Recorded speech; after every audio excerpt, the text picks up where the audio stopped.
Hey, what's up? We're taking a look at the intro to Josie by Steely Dan today on lap steel tuned to open E. So the first section, the first thing we're doing is we're playing strings 6 and 4 open, which are the octave E's, and then playing the third fret of the B string, the second string, which is a D note. Then from there, we're going to an F sharp chord and striking the 2 roots and the 5. So strings 6, 4, and 2. So we have. Now the next move is we're going to play an E flat power chord up at the 11th fret. Now after that comes an E power chord. We could just do this. Personally, I kind of prefer going,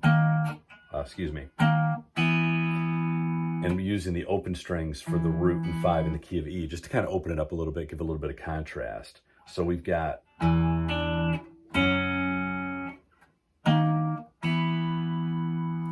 it repeats that first part again.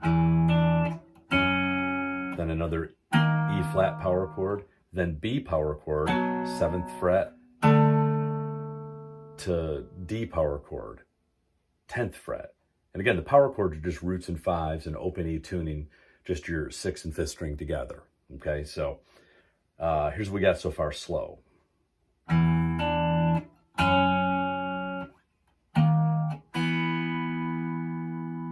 again.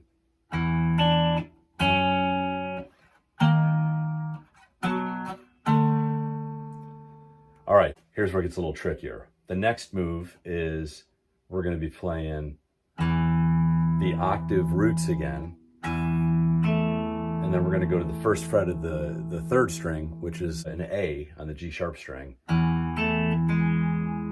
So it's kind of like just going E sus to E to an E major chord.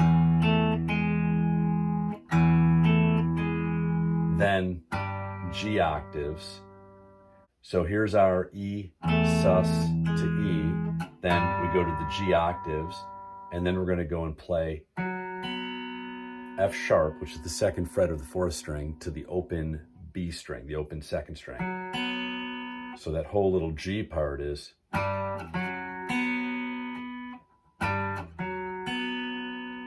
So we've got. All right, now here's where it gets really fun. We got these crazy Steely Dan chords here. The first one is an F major 7. So we're going to play the first fret, strings 4, 3, and 2 at the first fret, which is an F triad, root 3, 5. And then we're going to add the open high string, which is the E, the major 7th. Okay, so that's the first chord.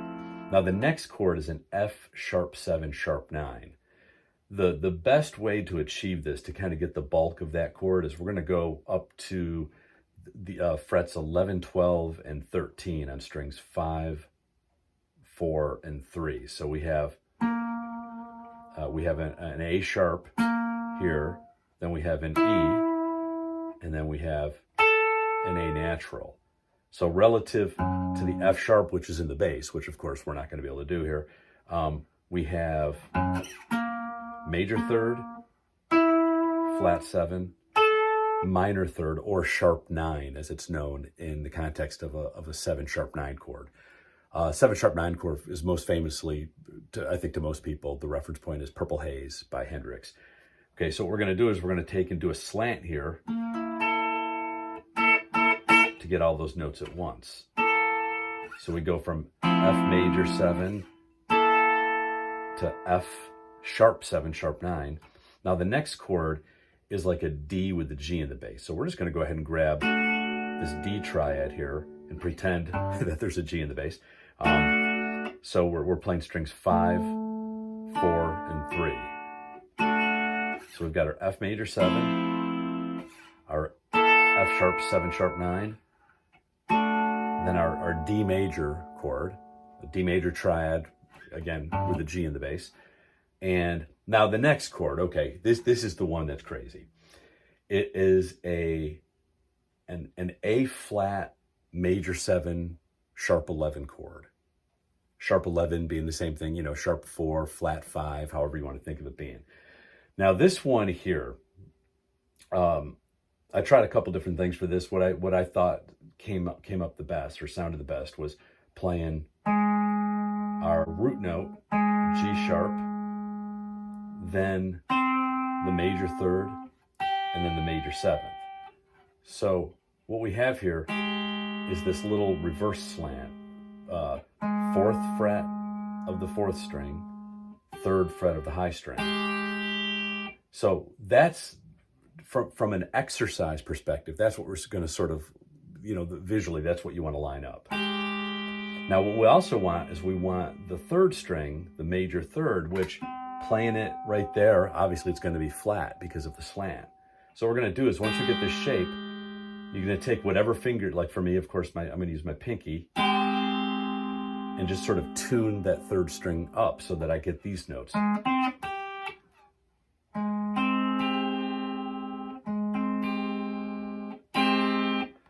So to put this back in context, F major 7, F sharp 7 sharp 9. Now for the D triad, you know, the D over G chord, notice I'm changing my grip on the bar to allow me in transit to be able to get that reverse slant. And also get my pinky lined up on that 3rd string so I can do the string pull. So it doesn't sound like that.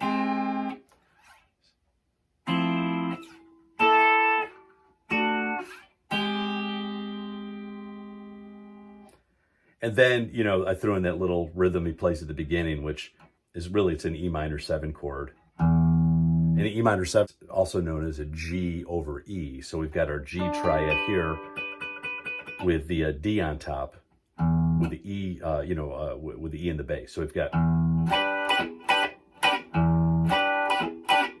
that's just a little cherry on top. But of course, the crux of this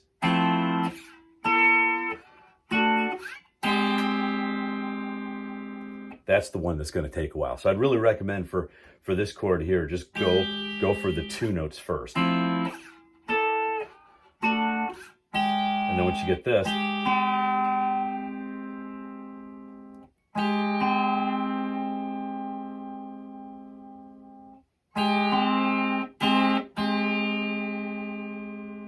and hopefully that's a funky little chord, you know, you can add in whenever you want that flavor, which it might be never, I don't know. Okay, cool. Good luck with this.